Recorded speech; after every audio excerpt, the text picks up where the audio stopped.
दुख का अधिकार। मनुष्य की पोशाकें उन्हें विभिन्न श्रेणियों में बांट देती है। प्राय पोशाक ही समाज में मनुष्य का अधिकार और उसका दर्जा निश्चित करती है। वह हमारे लिए अनेक बंद दरवाजे खोल देती है, परंतु कभी ऐसी भी परिस्थिति आ जाती है कि हम जरा नीचे झुककर समाज की निचली श्रेणियों की अनुभूति को समझने की चेष्टा करें तो हमारी पोशाक ही बंधन और बड़प्पन बन जाती है। जैसे वायु की लहरें कटी हुई पतंग को सहसा भूमि पर नहीं गिर जाने देती, उसी तरह खास परिस्थितियों में हमें हमारी पोशाक ही झुक सकने से रोके रहती है। बाजार में फुटपाथ पर कुछ खरबूजे डलिया पर, कुछ जमीन पर बिक्री के लिए रखे थे। खरबूजों के समीप एक अधेड़ उम्र की औरत बैठी रो रही थी। खरबूजे बिक्री के लिए थे, परंतु उन्हें खरीदने के लिए कोई कैसे आगे बढ़ता।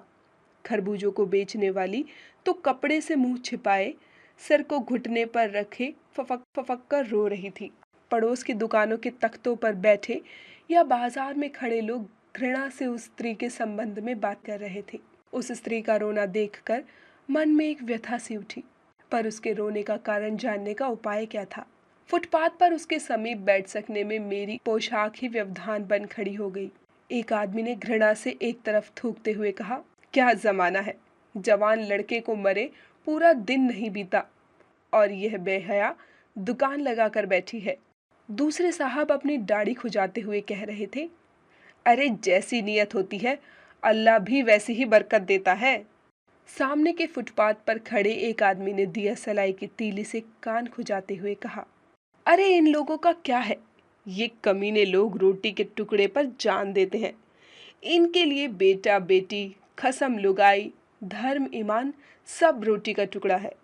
परचून की दुकान पर बैठे लाला जी ने कहा, अरे भाई उनके लिए मरे जिए का कोई मतलब ना हो, पर दूसरे के धर्म ईमान का तो ख्याल रखना चाहिए। जवान बेटे के मरने पर 13 दिन का सूतक होता है और यहाँ सड़क पर बाजार में आकर खरबूजे बेचने बैठ गई है। 1000 आदमी आते जाते हैं, कोई क्या जानता है कि इसके घर में सूतक है।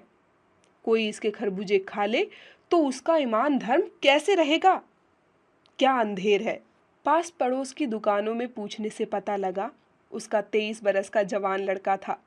घर में उसकी बहू और पोता पोती है। लड़का शहर के पास 1.5 बीघा जमीन में कछिहारी करके परिवार का निर्वाह करता था। खरबूजों की डलिया बाजार में पहुंचाकर कभी लड़का स्वयं सौदे के पास बैठ जाता, कभी माँ बैठ जाती। लड़का परसों सुबह मुंह अंधेरे बेलों में से पके खरबूजे चुन रहा था। गीली मेड़ की तरावट में विश्राम करते हुए एक सांप पर लड़के का पैर पड़ गया। सांप ने लड़के को डस लिया। लड़के की माँ बावली होकर ओझा को बुला लाई। झाड़ना फूकना हुआ। नाग देव की पूजा हुई। पूजा के लिए दान दक्षिणा चाहिए। घर में कुछ आटा और अनाज था, वह दान दक्षिणा में उठ गया।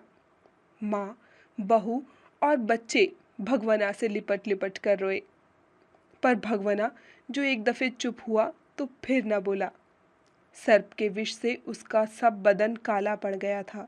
जिंदा आदमी नंगा भी रह सकता है, परंतु मुर्दे को नंगा कैसे विदा किया जाए।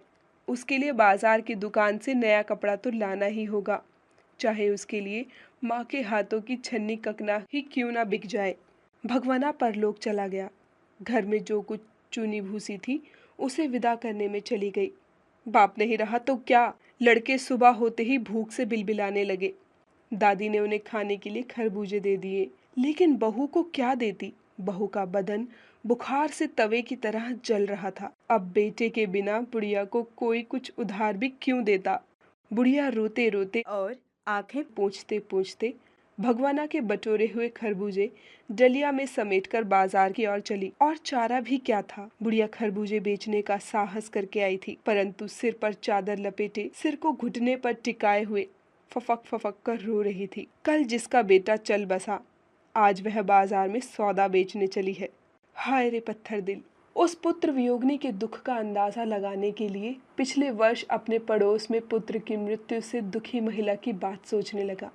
वह संभ्रांत महिला पुत्र की मृत्यु के बाद 2.5 मास तक पलंग से उठ न सकी थी। उन्हें 15-15 मिनट बाद पुत्र वियोग से मूर्छा आ जाती थी। 2-2 डॉक्टर सिराहने बैठे रहते थे। बर्फ सिर पर रखी जाती। मैं सोचता जा रहा था, शोक करने, गम मनाने के लिए भी सहूलियत चाहिए और दुखी होने का भी एक अधिकार होता है।